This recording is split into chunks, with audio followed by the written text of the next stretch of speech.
Bienvenue sur votre chaîne Savoir-faire digital. Dans les vidéos précédentes, nous avons abordé les concepts théoriques des itérateurs en Python sous la perspective de la programmation orientée objet. Dans cette vidéo, nous appliquons les concepts théoriques déjà développés en utilisant la programmation orientée objet pour illustrer les concepts mathématiques de suite numérique géométrique et de Fibonacci à l'aide des itérateurs. Nous vous rappelons que vous pouvez trouver le code original dans le livre Data Structures and Algorithms in Python de Michael Goodrich du département d'informatique de l'Université de Californie en Irvine. Nous allons finir cette démonstration avec les séquences géométriques et puis les séquences de Fibonacci. Donc ici, nous avons l'implémentation en fait de la séquence géométrique et ici, nous avons l'implémentation de la séquence de Fibonacci. Donc, pour les séquences de type géométrique, nous avons besoin d'implémenter en fait deux méthodes, le constructeur init et puis la méthode advance qui nous permet en fait d'avancer et d'itérer sur les éléments de la suite. Comme vous pouvez déjà le deviner, pour le constructeur, c'est très simple, c'est pareil à ce que nous avions déjà fait pour la méthode arithmétique. Nous avons besoin ici de trois paramètres, donc self, par défaut, on doit toujours commencer par ce paramètre-là, et puis ici, c'est start qui est égal à 1 par défaut. Donc start, ce n'est rien d'autre qu'en fait le premier terme de notre suite géométrique, et puis ça, c'est la raison géométrique, et par défaut, nous avons commencé par une raison géométrique qui est égale à 2. Donc, comme vous pouvez l'imaginer, donc par défaut, notre suite sera 1, et puis, puisque la raison géométrique est égale à 2, 1 fois 2, ça fait 2, et puis 2 fois 2, ça fait 4, donc ainsi de suite. Après 4, il y aura 8, ainsi de suite. Pour initialiser en fait le premier terme, on laisse la classe mère ou bien la classe générique. Comme vous l'avez déjà vu ici, nous avons utilisé la notion d'héritage pour pouvoir implémenter la séquence géométrique en se basant sur la séquence générique. Donc rappelez-vous, nous sommes toujours dans la section de la programmation orientée objet, donc on utilise en fait des classes mères pour implémenter des classes filles. Et puis, une fois que nous avons initialisé le premier terme de la suite, maintenant, la classe fille doit se charger de créer non seulement le paramètre que nous appelons la raison géométrique, ici nous l'avons appelé ratio en anglais, et puis voilà, donc vous voyez qu'en fait, ce qui est à gauche représente la propriété, ou bien l'attribut de la classe, et ce qui est à droite représente la valeur que nous allons passer au constructeur lors de la création de l'objet. Maintenant, pour la méthode advance, un seul paramètre, c'est self, donc l'itérateur lui-même. Et puis ici, nous avons le code qui nous permet d'initialiser en fait la propriété. Donc, je pense que c'est très simple. Ici, nous essayons de calculer en fait la valeur suivante de la suite géométrique en se basant sur la valeur courante. Donc, si on avance, maintenant, la valeur courante va prendre la présente valeur, donc la valeur courante, et il faut la multiplier par la raison géométrique. Je pense que vous l'avez deviné. Pour une suite arithmétique, on additionne, mais pour une suite géométrique, on multiplie la valeur courante par la raison pour avancer. Je pense qu'il n'y a rien à dire ici, tout est simple. Si vous avez compris la suite arithmétique, évidemment, vous devez pouvoir comprendre aisément la suite géométrique parce que les deux suites sont similaires. La seule différence, c'est que pour la suite arithmétique, on ajoute, alors que pour la suite géométrique, on multiplie. Maintenant, avant de passer à la séquence de Fibonacci, nous allons d'abord tester ce que nous avons fait ici. Et puis, une fois que le test est réussi, maintenant, on va passer à la séquence de Fibonacci. Donc, on va aller sur notre terminal. OK, là, je suis là. Et ce que je vais faire, c'est quoi? Je vais juste, je vais pas effacer mon écran parce que mon écran est déjà effacé. Je vais juste exécuter en fait le code pour voir si tout marche. Et voilà, c'est bon. Donc là, vous voyez qu'en fait, ici, j'ai laissé une ligne pour faire la différence entre ce que nous avons déjà testé et la présente séquence de test. Donc ici, comme vous le voyez, nous avons une suite géométrique avec une raison qui est égale à 2. Donc vous voyez qu'on a 1, 2, 4, 8, 16, etc. C'est la suite géométrique avec une raison qui est égale à, bien sûr, raison géométrique qui est égale à 3. Donc le premier terme, c'est 1. Deuxième terme, c'est 3 fois 1, ça fait donc 3. 3 fois 3, ça fait 9. 9 fois 3, ça fait 27, ainsi de suite. Donc, 3 fois 27, c'est 81, ainsi de suite. Donc, vous voyez qu'en fait, le code marche très bien. Voilà, le test est là. Donc, ici, vous voyez qu'on a utilisé en fait le caractère spécial \n pour dire qu'il faut mettre une ligne avant d'écrire en fait cette ligne-là. C'était pour tester en fait la séquence géométrique par défaut avec une raison qui est égale à 2. Donc, vous voyez qu'ici, on ne faisait rien. Donc, on faisait géosec, on passait aucun paramètre. Cela veut dire qu'on utilise des paramètres par défaut. Donc, le premier terme devait être égal à 1. Je pense que nous l'avons vu. Ici, 1. Et puis, la raison par défaut devait être égale à 2. Là aussi, nous le voyons parce que nous n'avions passé aucun argument ici parce que nous avons dit que ici, on va utiliser une raison géométrique égale à 2, ce qui est ce que nous avons implémenté par défaut, je pense. Voilà, c'est ici, on le voit. Et par défaut, le premier terme, c'est 1. Et la raison géométrique égale à 2 par défaut si on ne passe pas en fait les arguments. Dans notre test, je pense que vous l'avez bien vu, on n'a pas ici, vous le voyez, on n'a pas passé d'argument ici. Donc, on aura 1, 2, 4, etc.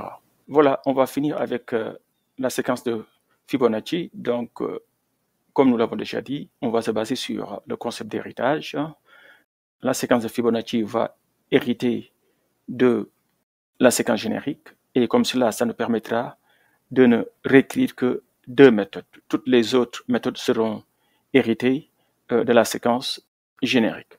Donc, la première méthode que nous devons écrire, c'est la méthode init, c'est le constructeur, et puis la méthode advance, parce que chaque séquence a sa propre manière d'avancer. Par exemple, pour le constructeur init, nous avons en fait ici 3 paramètres.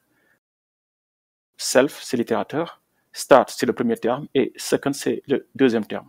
Puisque la séquence de Fibonacci est définie par récurrence, donc on va donner les 2 premiers termes et le terme suivant, c'est la somme, toujours, des 2 derniers termes. OK?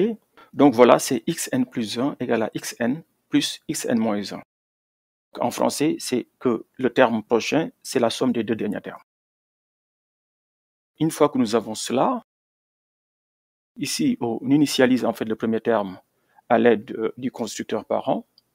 Et puis, voilà, maintenant ici, il faut faire très attention.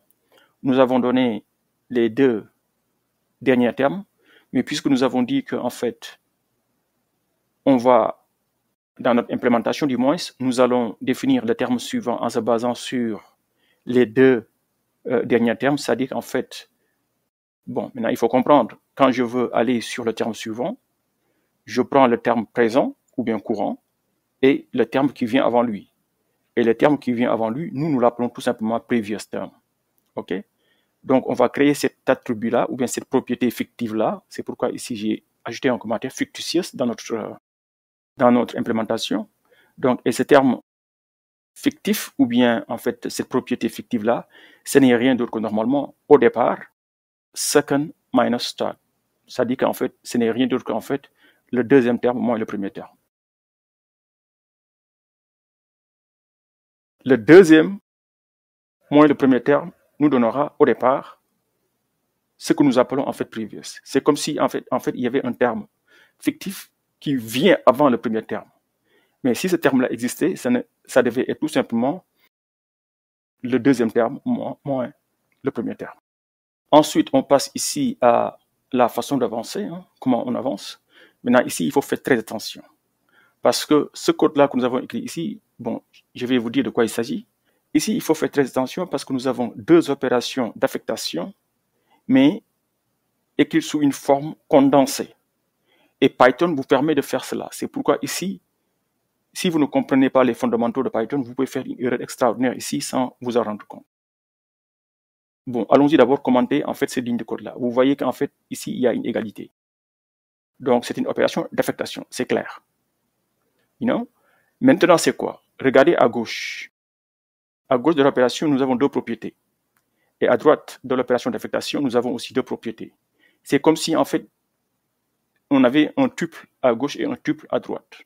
Donc, on fait une opération d'affectation de 2 paramètres, mais avec une seule ligne de code. Et Python vous permet de faire des choses comme cela.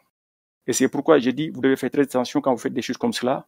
Ça vous permet d'aller vite, mais si vous ne comprenez pas ce que vous faites, vous pouvez vous faire mal sans vous en rendre compte. Donc, ici, qu'est-ce qu'on fait? On dit, on veut avancer. Et nous savons qu'en fait, bon, puisque la récurrence est définie, on utilise les deux derniers termes pour définir le terme suivant. Donc, si on avance par 1, c'est comme si on avait fait un shift. OK? Donc, ici, la propriété que nous avons appelée previous, c'est-à-dire qu'en fait, le terme précédent, si ce terme précédent avance, il devient automatiquement le terme courant, ce qui est normal. Maintenant, le terme courant lui-même, il devient quoi?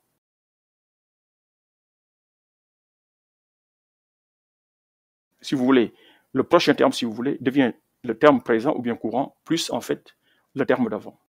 Et vous voyez qu'en fait, Python vous permet d'écrire cela comme ça de façon très facile, mais si vous utilisez ou bien si vous êtes habitué à utiliser d'autres langages de programmation de haut niveau, quelqu'un pourrait être tenté de réécrire cette ligne-là, ici, comme ceci, ce que j'ai mis en commentaire ici, en rouge. Et ceci ne va pas marcher. Regardez ce qui est là. Ici, vous voyez, c'est self-previous. Ici, on a self-previous. Après, on a fait quoi? Dans notre ligne de code ici, le self-previous là, il reçoit quoi? Il reçoit self-current. Et on écrit ici la même chose, self-current. Et après, vous dites, OK, donc j'écris la même chose, self-current qui est là, c'est self-current qui est là, et vous dites que je vais lui assigner la somme ici, ce qui est là. Self-current plus self-current. Je pense qu'ici, il faut changer quelque chose, je me suis trompé. Self-current plus self. Ici, ça doit être previous. Je pense que ça doit être ça. Parce que là, c'est self-current, right?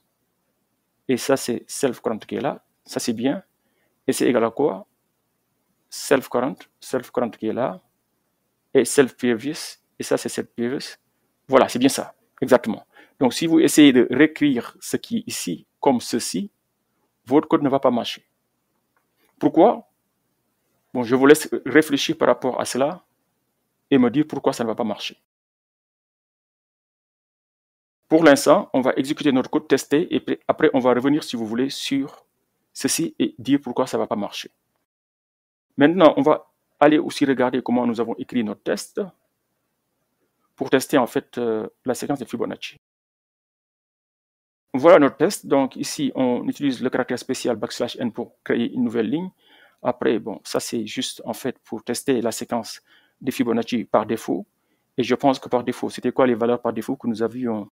Pour la séquence de Fibonacci, on a dit qu'en fait, la valeur initiale, c'est 0, et puis la valeur qui suit, c'est 1 par défaut. Donc, le terme qui vient après doit être 0 plus 1, qui doit faire 1, et puis 1 plus 1 qui doit faire 2, etc. Voilà, c'est bien ça. Donc, ici, on va aller, et voilà, pour tester un autre cas, on va donner une valeur initiale qui est égale à 4, et puis le terme suivant est égal à 6. Donc, la séquence de Fibonacci sera quoi? Donc ici, bon, vous avez vu, on n'a pas donné ici d'argument parce qu'on va tester la classe par défaut. Alors qu'ici, on va tester la classe avec le premier terme égal 4 et le deuxième terme égal à 6. C'est bien ça. Et puis, bon, bien sûr, nous n'avons pas écrit notre méthode print next parce que c'est la programmation orientée objet et cette méthode-là est déjà définie dans la classe mère. Et vous voyez que toutes les autres classes utilisent la même méthode pour en fait faire le test. Et on n'a pas besoin de réécrire ça. On gagne du temps. C'est bon, maintenant on va tester ceci pour voir si ça marche. Donc je vais aller appeler en fait Python et puis le nom du fichier et puis j'exécute. Bon, on va pas regarder les autres parce qu'on avait déjà testé les autres. On va juste regarder en fait ce qui nous concerne ici. C'est la séquence de Fibonacci. Donc on avait vu ici, comme vous le voyez, pour les valeurs par défaut, on a quoi? 0, c'était le premier terme. 1, c'était le terme suivant. Et normalement, le terme qui suit, ce sera 0 plus 1 qui me fait 1. Et puis, pour définir en fait ce qui vient après ce 1-là, il faut faire la somme de ces deux termes-là, et ça me fera un 2. Après, on fait la somme de 1 et 2, ça nous fera un 3. Après, on fait la somme de 3 et 2, ça me fera un 5. Après, je fais la somme de 5 et 3, ça me fera un 8. Et vous avez vu, ça marche, ainsi de suite. Maintenant, ici, c'est la séquence avec les valeurs initiales 4 et 6. Donc, vous les voyez ici, c'est 4 et 6 au début. Après, pour trouver ce terme-là, on fait la somme des deux derniers. Ça fait 10. Après, on fait la somme des deux derniers ici. Ça fait 6 et 10, ça fait 16. Après, on fait la somme de 10 et 16, ça fait 26. Après, on fait la somme de 26 et 16, ça fait 42. Ainsi de suite, et ça continue. Donc, vous voyez très bien qu'en fait, notre implémentation avec la façon dont nous avons écrit la méthode avancée, ici, cette façon de faire là ce qu'on appelle en fait une écriture pythonique, marche. Voilà, maintenant, ce qu'on va faire, c'est quoi? On va changer ici. Je vais mettre en commentaire en fait cette ligne-là. Et après, maintenant, je vais enlever ceci et puis je vais enlever aussi ceci. Je me dis, OK, j'avais écrit ça sur une seule ligne. Maintenant, je vais écrire en fait tout sur deux lignes différentes. Je fais self-previous égale self-current. Et puis, je mets self-current égale self-current plus self-previous. OK? Bon, j'avais dit que ceci ne doit pas marcher en principe. On va sauvegarder notre fichier. Et après, on va aller sur notre terminal. Je vais effacer mon terminal ici. Et puis, je vais réexécuter. Est-ce que ceci marche? Vous voyez que maintenant, la séquence par défaut ne me donne que des zéros, ce qui n'est pas correct, parce qu'en fait, le premier terme, au moins, devait être égal à 0, et le second terme devait être égal à 1. Et le terme suivant devait être égal à 1, ainsi de suite. Mais vous voyez qu'en fait, je n'ai que des zéros. Ça ne marche pas. Là aussi, on avait donné un terme initial égal à 4, et le terme suivant devait être égal à 10. Mais vous voyez que maintenant, ici, on a un 8, ce qui n'est pas correct. Dites-moi pourquoi ceci ne marche pas. Parce que tout simplement, il y a ce qu'on appelle un phénomène d'écrasement ici. Parce que si vous regardez cette valeur-là, self-previous, cette valeur-là a été déjà altérée dans la première ligne. Parce qu'on l'a déjà changé sans le savoir. Parce que vous voyez ici, on a mis ici self-previous equal to self-current. C'est-à-dire qu'en fait, on a dit que en fait, le terme précédent, maintenant, c'est le terme courant. Une fois que cette ligne de code-là est exécutée, nous perdons maintenant la valeur précédente ici. Ce qui veut dire, regardez cette première ligne de code-là, que cette valeur précédente-là, une fois qu'on a fini cette opération d'affectation, est égale à la valeur courante. Donc, en réalité, ce que nous faisons ici sans le savoir, qu'est-ce qu'on a fait? On a dit que la valeur courante est égale à la valeur courante, qui n'a pas changé, plus self-previous, mais self-previous, on a dit que maintenant c'est égal à self-current. Donc, on a self-current et self-current, ça fait deux fois, en fait, la valeur courante. Donc, ici, on avance de façon géométrique sans le savoir.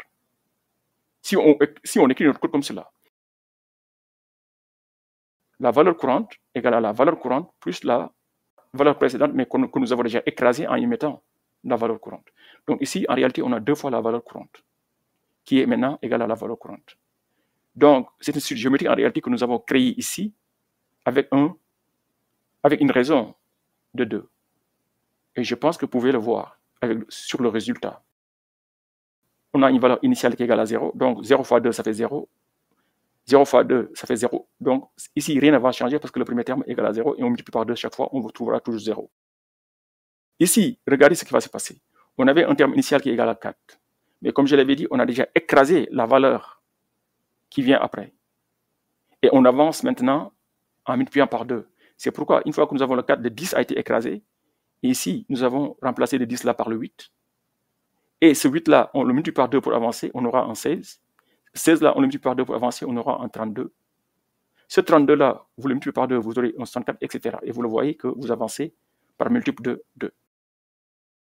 Et c'est pourquoi je vous dis que cette façon de faire là ne marche pas, et je vais le commenter encore. Ici, et ici. Voilà ce que, bon, si vous écrivez du code Python, voilà comment on peut faire deux affectations en une. Alors que, bon, dans les autres langages de programmation, il faudrait réécrire quelque chose comme cela, mais attention ici, il faudrait d'abord sauvegarder en fait cette valeur, comment je vais dire, cette valeur précédente là avant de l'écraser et puis passer en fait la valeur sauvegardée ici. Suivant le langage de programmation que vous utilisez, c'est à vous de vous débrouiller, de savoir qu'est-ce qui est permis et qu'est-ce qui n'est pas permis. Avec Python, on n'a pas besoin de faire en fait la sauvegarde parce que cette ligne-là comprend très bien que en fait, avant d'écraser cette valeur ici précédente, il faut d'abord l'utiliser ici, ok, dans l'affectation de cette valeur-là, avant d'écraser en fait cette valeur-là. C'est encore une des beautés de Python qui vous permet de faire des choses pareilles sans en fait vous soucier en fait des détails. Donc vous voyez, suivant que vous utilisez tel ou tel langage de programmation, il faut savoir ce qui est permis et ce qui n'est pas permis. Et ainsi, je pense que je vais sauvegarder encore et puis voilà, et puis je vais réexécuter en fait mon code pour s'assurer que tout marche.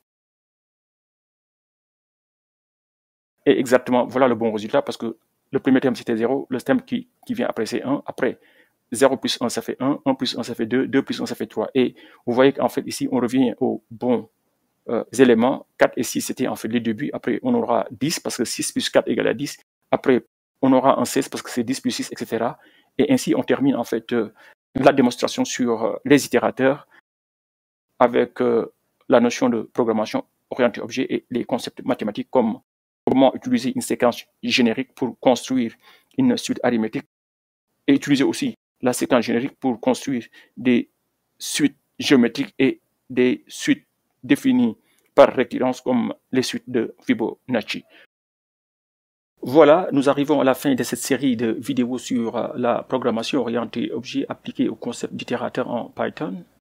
Dans les prochaines vidéos, nous continuerons l'étude toujours avec la programmation orientée objet. Plus particulièrement, nous commencerons l'étude du concept de polymorphisme en Python. N'oubliez surtout pas de vous abonner et d'aimer les vidéos pour soutenir la chaîne. Merci de nous avoir suivis et à très bientôt pour la suite. Bye.